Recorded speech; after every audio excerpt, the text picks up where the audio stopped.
Бір күні тіс пастасын шығаратын өндіріс қожайынына бір еркісі келіп, $100,000 ақылды кеңес беретінін айтады. Бұл ақылды қолданса, өнім сатылымы 40%-ға ұлғаяды деп сендіреді. Әрине, өндіріс басшылары мұндай ақшаны төлеуден бас тартады.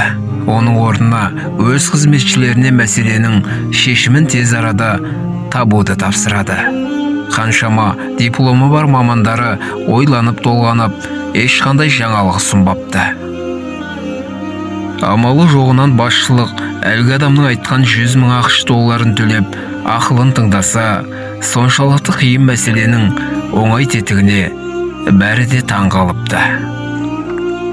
Тіс пастасы сатылымын 40%-ға арттыру үшін тюбиктегі 5 мм тесігін 1 мм-ге ұлғайту керек.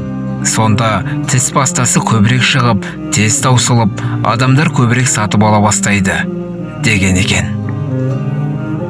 Осылайша дипломды мамандар таппаған мәселені оп-оңай шешіпті. Біздің қоғамда да қанша ақылды талантты адамдар өз орнында емес қой. Қоғамның дерті бұл қазіргі.